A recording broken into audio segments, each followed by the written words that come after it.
Hello and welcome to night number 15 of 31 Nights of Frights presented by In Our Honest Opinion. I am your host, Adam.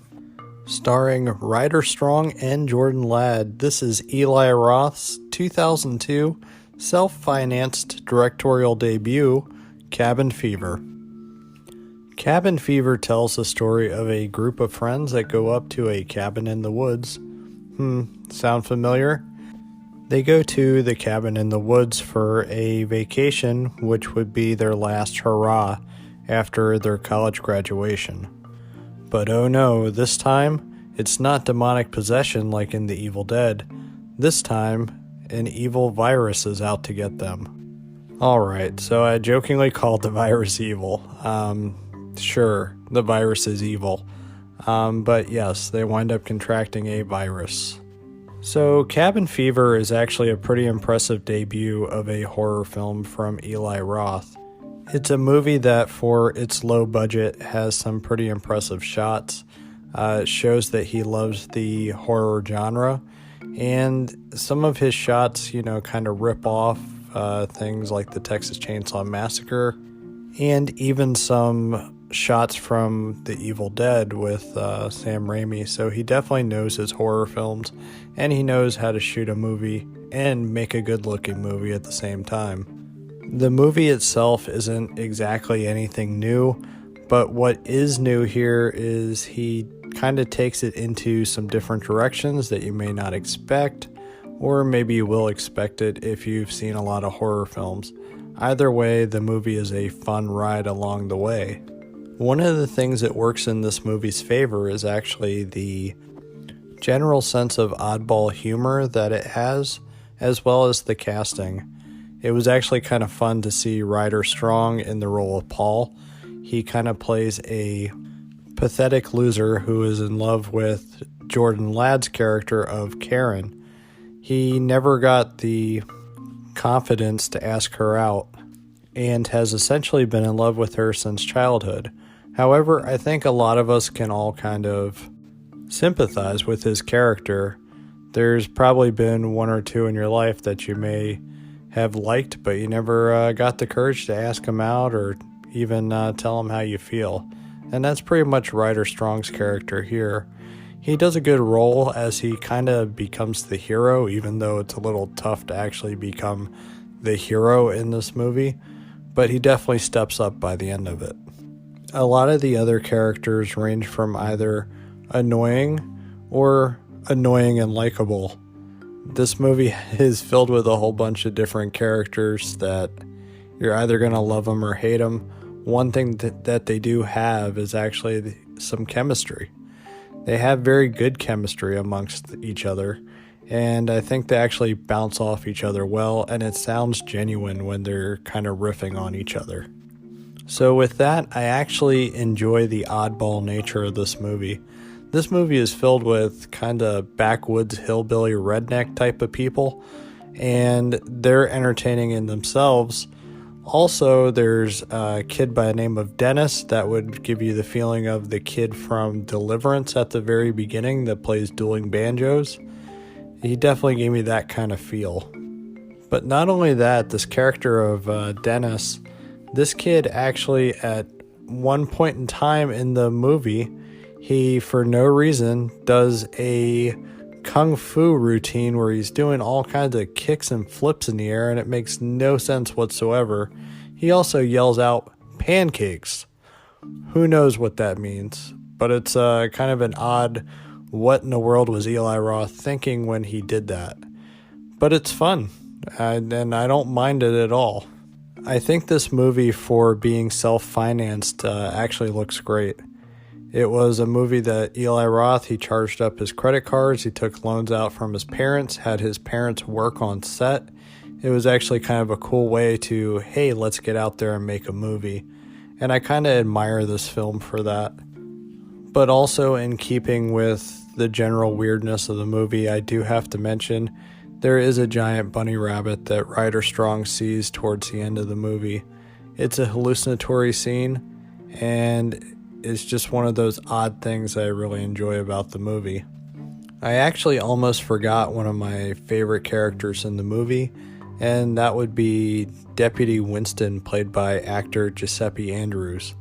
He is very weird, and his whole wanting to go and drink and party all the time is just kind of funny to me. Also, some of the dialogue with the way he delivers it, it's just odd.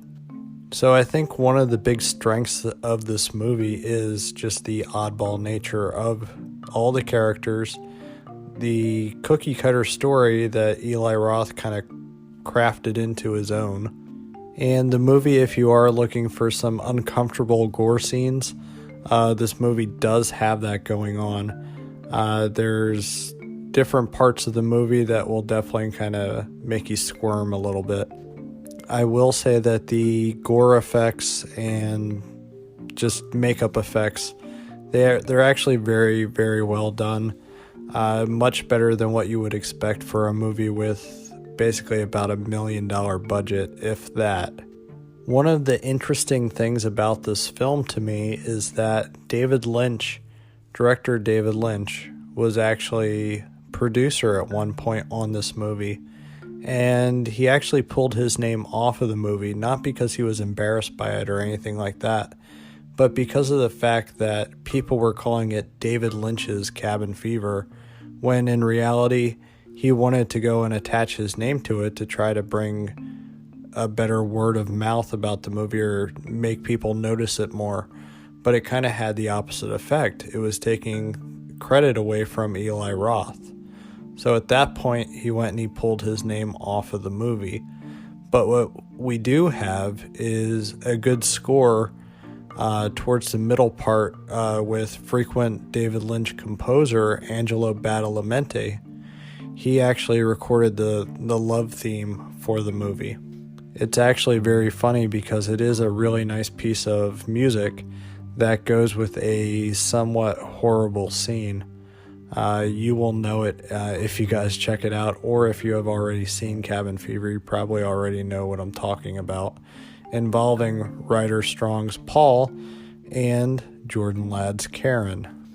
But overall, I do recommend checking this one out. It did spawn a Ty West Cabin Fever 2, Spring Fever, and also a Cabin Fever 3, Patient Zero. Both of those are not very good.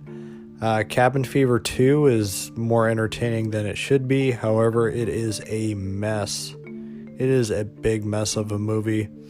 Cabin Fever 3 was not bad, but it's not a good movie either. So really the only one really worth watching would be the original. I do want to say that it did spawn a remake for some reason, and I'm actually going to be talking about that in the next episode, so I'm not going to talk about that here.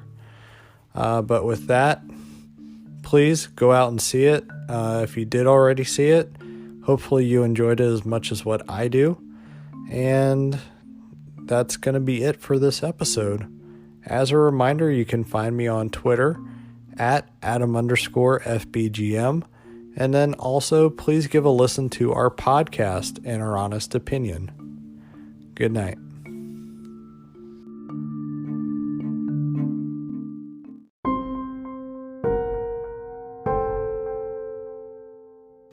Hello and welcome to night number 16 of 31 Nights of Frights, presented by In Our Honest Opinion.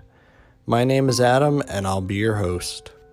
Starring not one actor that you are likely to know. Let's try that again. Starring Gage Golightly and Matthew Daddario, this is Travis Zarwini's unnecessary 2016 remake of Cabin Fever. So usually I start off with a plot. However, I don't think I have to this time around, considering the plot is exactly the same as Eli Roth's 2002 Cabin Fever. As a matter of fact, it's largely the same script. Everything here hits pretty much the same beats as the original, and if you check it out, it'll make you wonder why. So basically what we have here for a movie is a film that struggles to exist. I said about the script having mostly the same script. However, instead of adding anything meaningful to the plot or changing things around, we get a reference to various video games of the time, such as Grand Theft Auto. Other than that, there's nothing really different about the general story or script from Eli Roth's original. I would say that deaths in the movie are actually slightly tinkered with. It does have a little bit of a different ending, so at least they did try to, I guess, innovate a little bit. But other than that, this movie is, again, I don't know. It struggles to exist. I don't know the reason for it other than money. I know Eli Roth praised this movie, said, it was a stunning vision of his original, and really it's not. And I think the only reason he was praising it is because he wanted a payday out of it because he's producer. Acting across the board, I guess, is acceptable. You have Gage Golightly filling in for Jordan Ladd's original character of Karen, and you have Matthew Daddario filling in for Ryder Strong's character of Paul. Both of them here are fine, but I'm going to say that everyone, as far as the 5 group of kids, they were much better in the original. They actually had a little bit of chemistry. They seemed like people we might have known throughout our lives. This here, everybody delivers their lines differently, I would say with maybe a more serious slant, but it doesn't necessarily work in the movie's favor. Instead, it kind of takes out any fun that the original had. This movie seems to also think that doing things to innovate are gender swaps, which that's fine if it actually calls for it, but here we have actress Louise Linton as Deputy Winston, and in my opinion it doesn't exactly work because they gave her the same dialogue as Giuseppe Andrews' Deputy Winston, and it's a little awkward. I don't buy it for one, and for another, it just comes across as cheap here. And I don't know, it's just something that was not needed. It seems like this was their way to innovate, and it doesn't work. Direction is pretty stock. Some of the scenery looks nice. It looks fine from a directorial standpoint. It's well made, but I kind of missed what Eli Roth did as far as doing little homages to the original horror films that inspired him and directors. Here you have something that just looks very standard. There's not a whole lot of good that I can say about this movie. It's just one that I can't recommend to you guys. If you want, check it out out of curiosity, but if you're thinking about doing that, just don't. Know that it exists and try to forget that it exists. Watch the original film, and this is one of the prime complaints that I have about remakes. Most remakes do not have a reason to exist.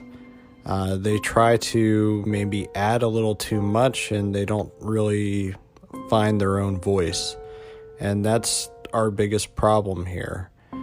We had many remakes throughout the years. We had the Psycho remake, which was more or less a shot-for-shot remake. And that, again, you should watch the original. You shouldn't watch a remake that is trying to ape or mimic somebody else's work like that. At least with some other remakes, such as Texas Chainsaw Massacre, or even the Evil Dead remake, even though I'm not exactly partial to either one of those. They did try to do something a little bit different. Evil Dead, most notably, to compare it here to Cabin Fever 16. Evil Dead at least tried to take what we knew to be familiar and actually change things up a little bit. Here, we don't get that. There is actually very few remakes that could get away with a remake of shot for shot, and I think, for example, one of the movies that did a shot for shot remake successfully was the movie Funny Games. The original was a foreign language film. I believe it was Danish, and we got an English language remake, which was shot for shot, and it was also done by the original director. That at least was trying to open it up to American audiences that may not necessarily like foreign films. They may not like the dub, they may not like the subtitles, but we have the complete opposite with something that is a shot for shot, just trying to mimic somebody else's work, and it's something that should be avoided at all costs. I cannot recommend this film to you guys. I said about forgetting it exists, and I'm going to stand by that statement. And with that, I'm going to close out this episode. As a reminder, you can find me on Twitter at Adam_FBGM, and also check out our podcast, In Our Honest Opinion. Good night.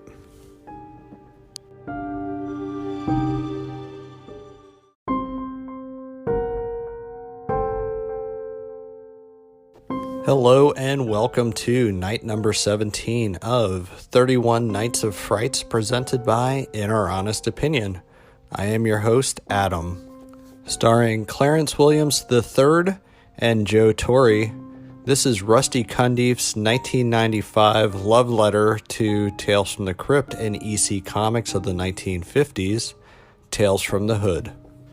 Tales from the Hood gives us 4 stories as well as 1 wraparound story, and as you might expect from the title, they're all African American geared, and that's not a bad thing because the movie definitely has something to say, and I think it says it well. So we get those 4 different stories, and we have them ranging anywhere from corrupt cops that kill a great guy known in the African American community. And then we also have a story that is showing that monsters come in all forms, with David Alan Grier playing an abusive father and husband. The third story focuses on Corbin Burnson playing a former KKK member who is now running for office, and he buys a house that was formerly on a plantation, and then he finds out that there is tiny little dolls that have the souls of slaves in them. I know it sounds a bit on the ridiculous side, but that's where the movie definitely has a little bit of fun, while still keeping the having something to say and general overall message.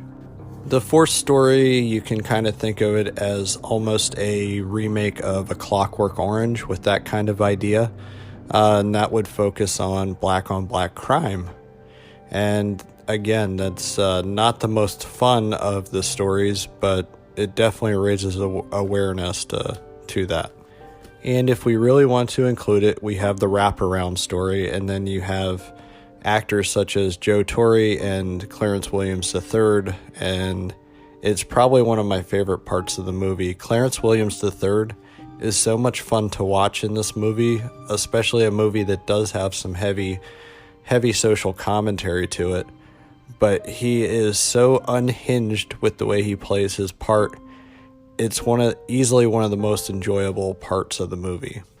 Direction is kind of standard. It looks like any other movie from its time, from the 90s. The 90s kind of had a bland look to movies compared to 70s, 80s, and then even the later 2000s. It seems like the 90s kind of were not colorful. They were kind of, very stock looking. So there's nothing special as far as the direction goes. However, the writing is fantastic. As I said before, it's a love letter to the Tales from the Crypt EC Comics, and it succeeds. The only thing I wish is that maybe there was a little bit more colors to the show, but the Tales from the Crypt show didn't really have that either, so it's not exactly a complaint. But the writing is easily where this movie succeeds. You have your stories, they have humor to them. There's a lot of heavy things that are involved within this movie, but everything is genuine. And I think having Spike Lee as producer probably helped get this movie made. I'm not sure without him attached to it, I don't know if it would have ever gotten made. However, I'm glad it did, because the writing here is definitely something that will make you think, but we have the moments of humor. For example, we have actor David Alan Grier, who was known for things like In Living Color, and he's playing a serious role here, and it's one of the more humorous stories, not necessarily with him, but the resolution and outcome of what happens at the end. So everything here is extremely well balanced and well done.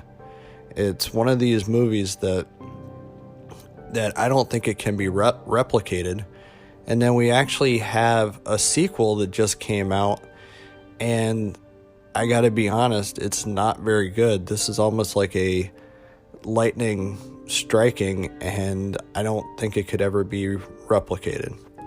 I will actually talk about Tales from the Hood 2 in my next episode. I was severely let down by that, I can tell you that right now. And this comes from somebody who has been a big fan of this movie for a long time. I actually saw this back in theaters back in '95, and it's easily one of my favorite anthologies. It's up there with movies like Creepshow, I guess a lesser extent to Twilight Zone the movie.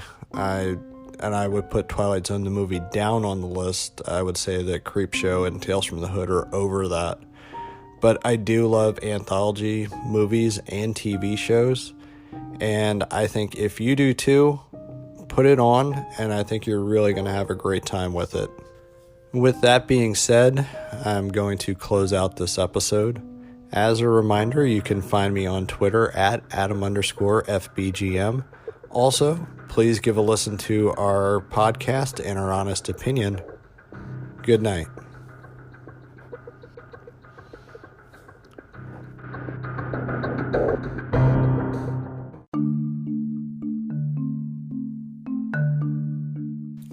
Hello and welcome to night number 18 of 31 Nights of Frights, presented by Our Honest Opinion.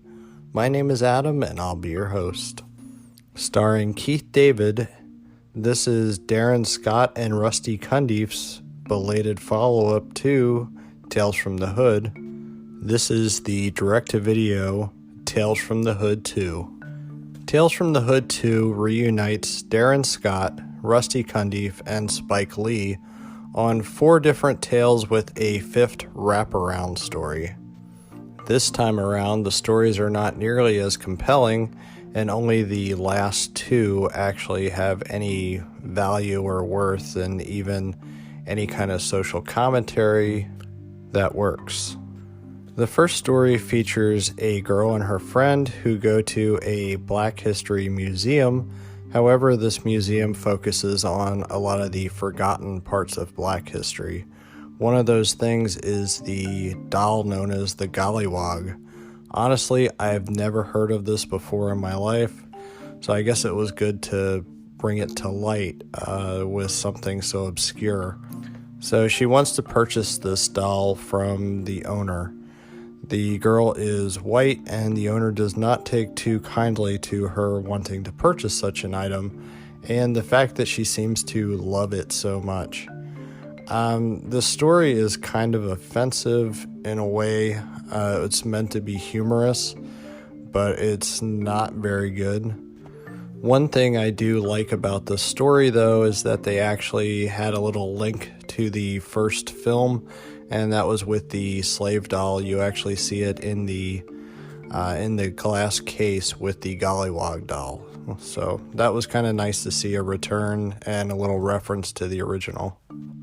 The second story features a group of thugs who wind up killing a guy that they appears to be a crooked businessman. He appears to do a lot of good for the community. However, he also has a lot of shady underdealings.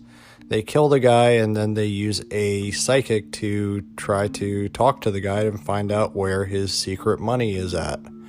This one here is right up with the first one as far as being a poorly written, poorly directed entry in the stories, and I was not a fan of either one of the stories here.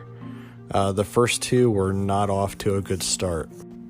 The third story features two guys that target women, and they drug them and want to rape them. They wind up getting their just desserts in a little bit of a revenge type of story. Again, it's not very good. However, it was a definite improvement on the first two, and this is the only one that I could see that had a definite Tales from the Crypt EC Comics type of vibe, and it was a definite step in the right direction. However, this actually comes at nearly 40 minutes into the movie, if not a little bit later. I wasn't exactly keeping time on it. However, the first two were just poorly written and a slog. This one here was actually kind of fun. If you guys haven't guessed by now, I was not a big fan of this movie. It was a big disappointment, as I'm a big fan of the first one. If you listen to the last episode, I think you kind of gathered that I thought the first one is great and an essential film, not only in watchability but in its execution. This one here, it just falls flat. But with that, the fourth story. The fourth story features a tale of sacrifice. It features a guy who is kind of selling out to I don't know, he reminds me of Colonel Sanders or something. He's a racist Southern guy that claims that he wants to bring back traditional values, and so it reminds me of a lot of the conservative types of politicians. And it features an African American guy that's working for him, and he's a Republican. And this one here is a little heavy-handed with everything that it wants to do, where the first one had, the first movie had a good balance between seriousness and some dark humor as well as some fun thrown in. This one here, it's very heavy-handed with what it wants to say. It's not a great entry either. However, these last two stories are definitely where the movie starts to get good, but it should have been more even-keeled throughout. I will say that the last story here is very heartfelt at the same time. It definitely has its heart in the right place in what it's trying to say. However, it just doesn't reach the emotional impact that it should. It does in a way, but and I can see where they were what they were trying to do with this. However, it's just, there's something missing from it. I don't know. It was a good part of the movie, and this is probably the strongest story that we get here. It doesn't live up to anything in the first movie, in my opinion. It's just, this is an episode that's tough for me to do because I was really, really hyped on this movie. I found out that Tales from the Hood 2 was being secretly shot in New Orleans, and I was very excited about that, but there's a reason why it was being secretly shot. It wasn't a secret at all that the movie was being shot. It's that it was going direct to video. Unfortunately, the movie shows that it's a direct to video film. Direct to video isn't always the worst thing. There's some direct to video films that I like. This one here, it shows that it's a low budget film with everyone involved from the first film, with Darren Scott, Rusty Cundiff, Spike Lee. I mean, that's the producers and creative team of the first movie. What went wrong here? I don't know. All I can think about when I watch this is that, considering Spike Lee worked with Jordan Peele on The Black Klansman, I almost wish they would have incorporated Jordan Peele into it to try to, steer the stories and direction a little bit into I don't know, Get Out territory maybe, or even trying to unlock what made the first one so great. One thing I haven't talked about is the wraparound story. Again, the wraparound story is super heavy-handed with what it's trying to say. It's kind of ridiculous as well. It's a robot that is taking in all of the stories that are coming from Keith David, who is taking over for Clarence Williams III. Unfortunately, Clarence Williams III was not in this because he since retired. It's kind of a shame, but I do enjoy Keith David. Unfortunately, I think that he is wasted here. He doesn't play the role that great. I mean, he's the best part of the movie, but it's in a not very good movie. So, I don't know. I will say that I spent $6 to rent this movie and I kind of feel ripped off. I hope that maybe there is a Tales from the Hood 3. Maybe Universal will let them have a bigger budget the next time around, and maybe we'll get a better movie next time if there is a next time. I don't recommend buying this. I do not recommend going and purchasing it or from a streaming site or renting it from a streaming site. It's actually on Netflix right now. If you're truly curious about watching it, watch it there. But other than that, it's one that I can't really recommend to anybody. And with that, I'm going to end the episode. So as a reminder, you can find me on Twitter at Adam_FBGM. And check out our podcast, In Our Honest Opinion. Good night.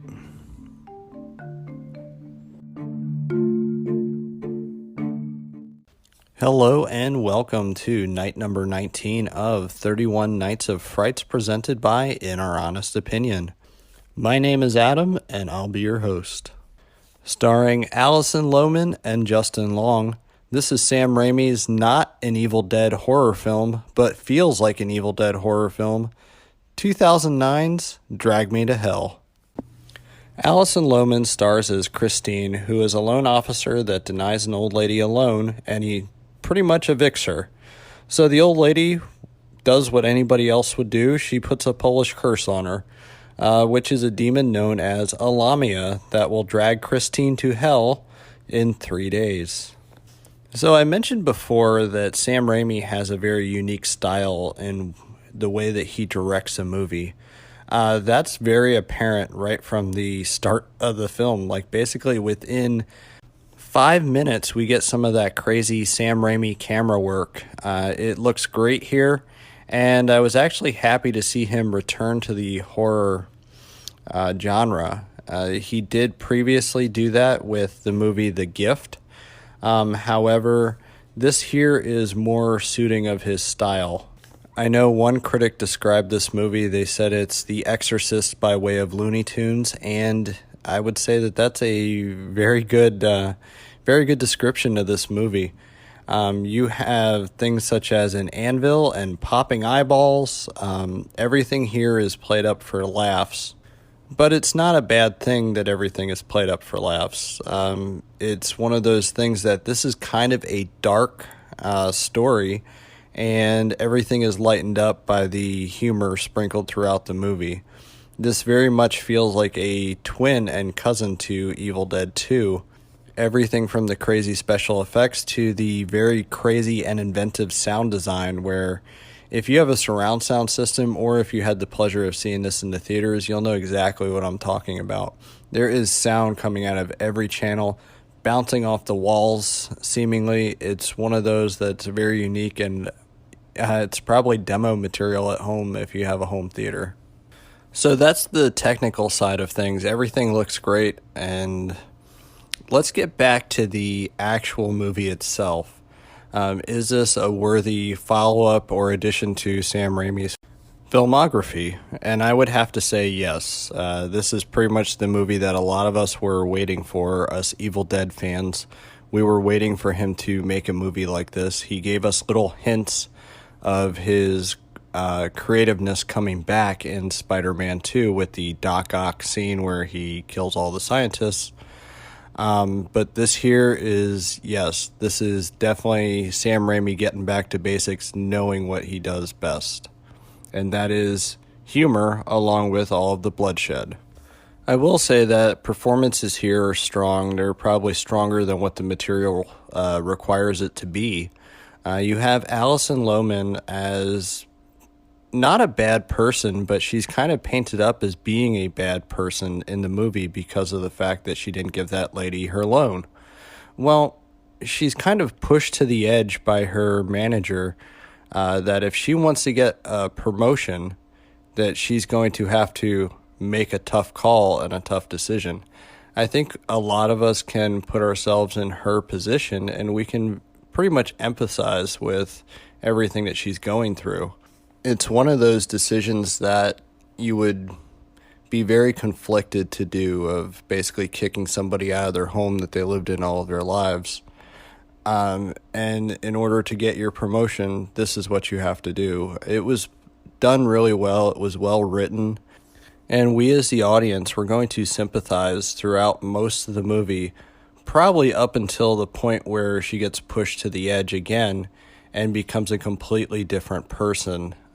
She winds up basically wants to somebody that's an innocent to take her place. Sure, the guy screwed her over earlier in the movie, but does he really deserve to go to hell and have his soul taken there? Probably not. But I think that's actually a true testament to Alison Lohman's performance here, is that she winds up going from an innocent kind of character to kind of a badass, much in the way that Bruce Campbell kind of did in Evil Dead. However, it took him 3 movies to get there. This here, she goes from that within an hour and a half. It works well. And I like that she kind of channeled a Bruce Campbell-like character. It seemed like she definitely understood the script and understood what Sam Raimi was going for, and it works really well in the movie's favor. Justin Long as the boyfriend that's supportive, that doesn't quite believe her, but knows she's going through something crazy. He's there for her no matter what. He does a good job here as well. I don't want to give away the ending in case anybody hasn't seen the movie, but it's definitely kind of a surprise. If you're paying attention, you might catch it, but it's definitely a kind of a little surprise ending, and I think it's very reminiscent of Sam Raimi's original idea for Army of Darkness, with that ending of Ash sleeping too long and sleeping till the death of man. This ending is very reminiscent of that. One thing about this movie is that there is a load of CGI, tons of CGI. And I'm going to say that the CGI doesn't exactly work in its favor. It's kind of disappointing that they had K&B on board to do the effects, as unless you guys don't know, that's Greg Nicotero's company, and they're some of the best in the business. They do the effects on The Walking Dead and such, as I stated before, but I think that they're a little wasted here. You can definitely pick out the effects that are practical as opposed to CGI. The bad thing is that a lot of CGI doesn't hold up nowadays, and I'm going to say that in just not even 10 years' time, the CGI has not aged well, especially if you're watching it on a nice high-definition TV. But that's actually a minor complaint, because the movie here is just all-out fun. I did say that it feels like it fits within the Evil Dead universe. It doesn't, but it does at the same time. There actually is a part in Ash vs. Evil Dead where there is a hell pit, and it's very reminiscent of the hell pit here in Drag Me to Hell. So I like to think that they're actually connected in some way or another. I really like this movie as a whole, and I'm glad that it has achieved somewhat of a cult status already, even though it's only been out for about nine years. I do want to say one other thing, is that I do not enjoy when animals are actually killed on screen, and unfortunately we do have that here. So if that is something that bothers you, you may not want to check this one out. However, I don't think that should deter you. I think that you should go and probably pick it up or even rent it from a streaming service, turn off the lights, and have a good time with it. It's definitely one that is a pleasure and joy to watch overall. And with that, I'm going to end this episode. As a reminder, you can find me on Twitter at Adam_FBGM. Also, check out our podcast at Inner Honest Opinion. Good night.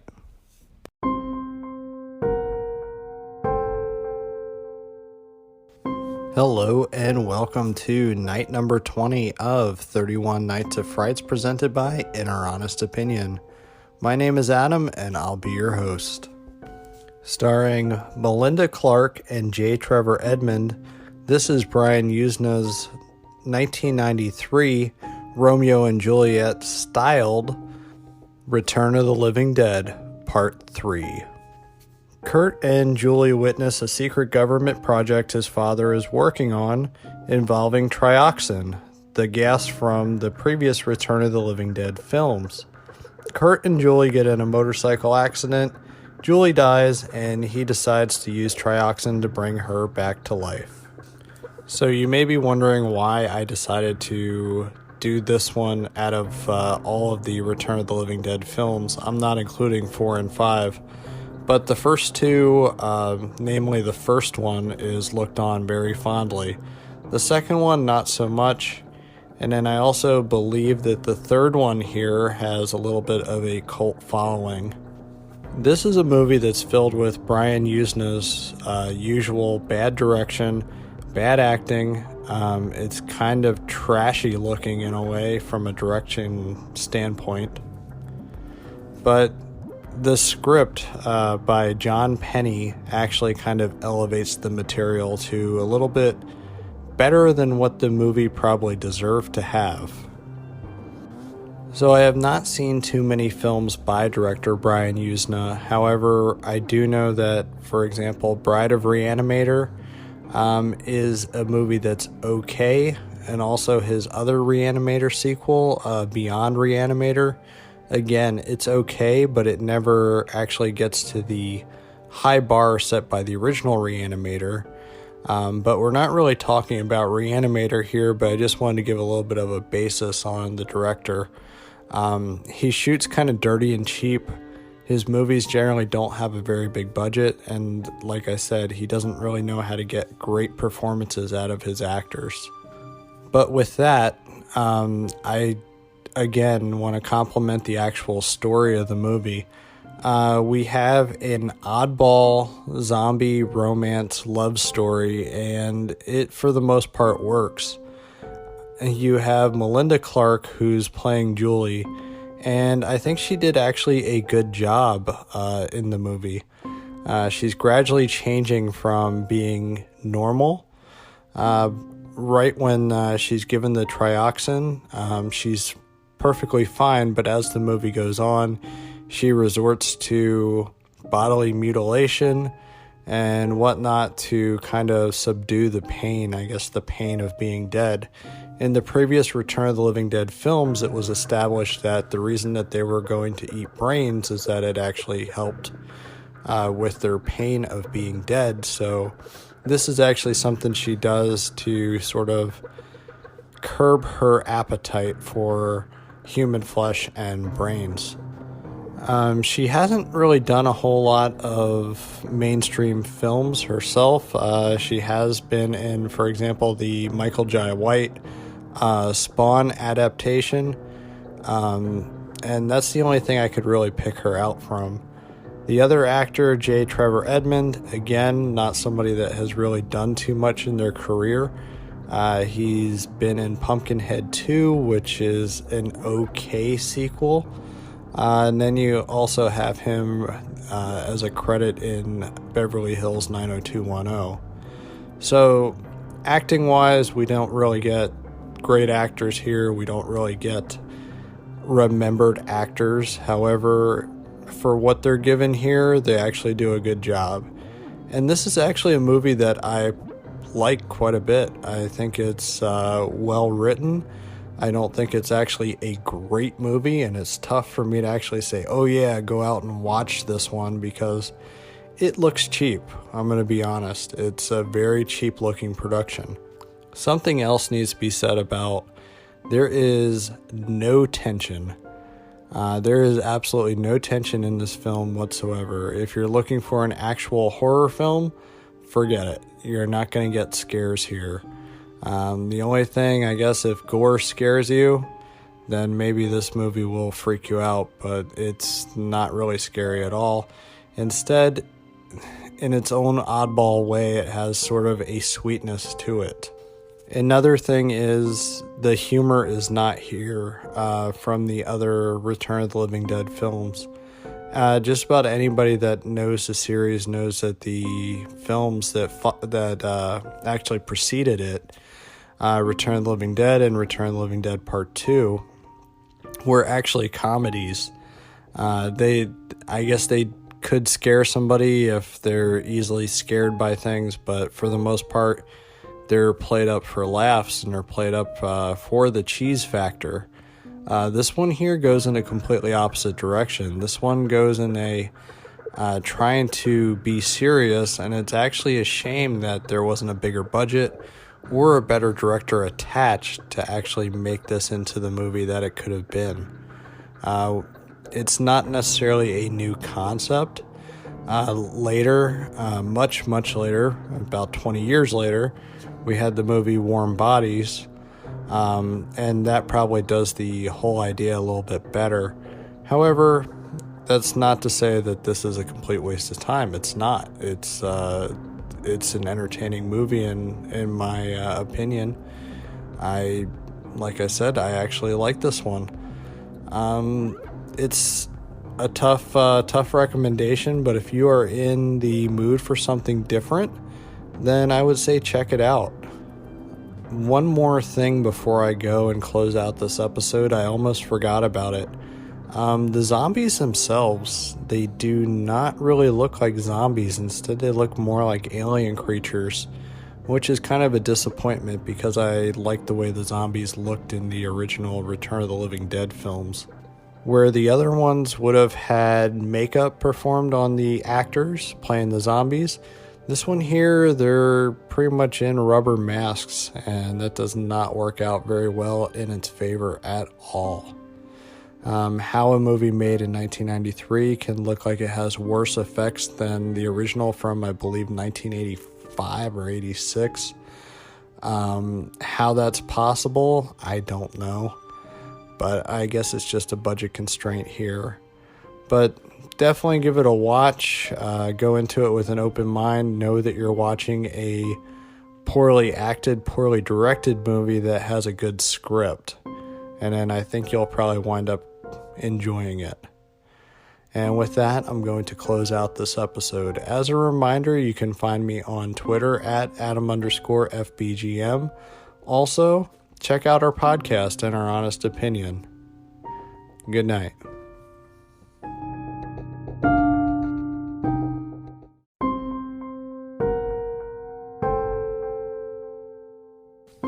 Hello and welcome to night number 21 of 31 Nights of Frights presented by In Our Honest Opinion. My name is Adam and I'll be your host. Tonight is 2013's release of the infamous 1987 broadcast of the WNUF Halloween Special. Originally broadcast live on October 31st, 1987, the WNUF Halloween Special is a news broadcast of a supernatural occurrence or activity that unfolded at the infamous Weber House. This is a movie that they want you to think it's a real live broadcast. However, it is 100% fake. However, if you do check this one out, I would like you to think that it's actually real because some of the stuff is pretty authentic here. This here is a movie that I don't necessarily like or enjoy. However, I kind of admire it. It has kind of a Blair Witch-ish kind of quality to it, where it's a gee whiz, we made a movie. This here is shot by a variety of directors. Primary director would be Chris LaMartina, who I'm not familiar with any of his work. I'm assuming he does a lot of low-budget stuff. Along with the actors actually in this, they don't really have too many substantial credits to their name. I'm assuming that they're probably all local actors of wherever this was shot. I don't quite know. So why would I admire a movie that was made for $1,500 by a director I'd never heard of and local actors that don't really act very well? It's probably because a lot of this movie is pretty authentic. What you're watching here is a supposed broadcast that was uncovered and found uncut. But what it is somebody with a lot of creativity. There's actually more directors that I'm not giving credit to here. If you do check out the IMDb, you'll see there's about 6 or 7 people credited.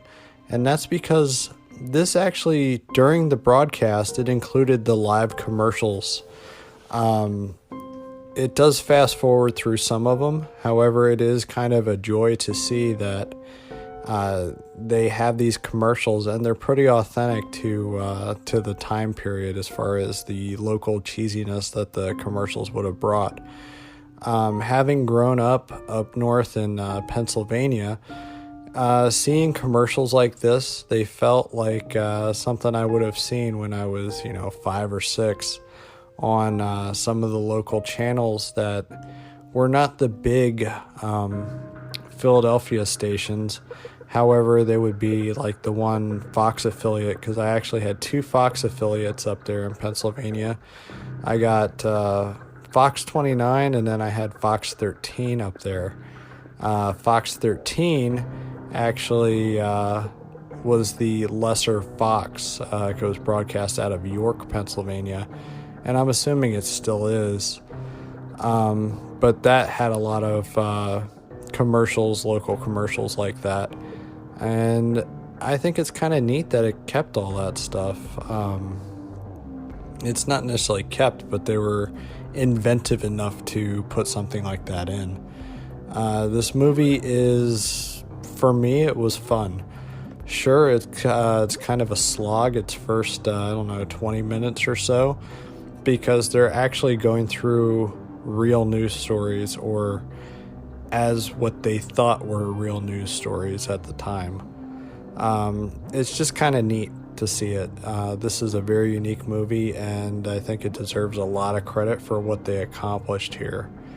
The acting, like I said, is very amateurish. However, they were going for a realistic feel and look, and I think they pulled it off for the most part. There's times where the budget may show, and then also where it ruins the illusion that this would be a real broadcast. But for the most part, everything here is just fine. It does exactly what it needs to do, and it's a lot of fun to watch, in my opinion. If you're looking for big payoffs by the end, you only see certain things. This is where the comparisons to Blair Witch, there's a definite comparison to that as far as the way the movie ends, and also the build-up where it would either feel like a big payoff for you or not a big payoff at all. But for the most part, I'm going to recommend this one. It's probably a cool thing to put on for maybe some Halloween viewing, and it's just good all around. So since this one was a tough one to actually evaluate, I'm going to end this one and just say simply, check it out, go in with an open mind, and see what you think. As a reminder, you can find me on Twitter at Adam_FBGM. Also, check out our podcast, In Our Honest Opinion. Good night.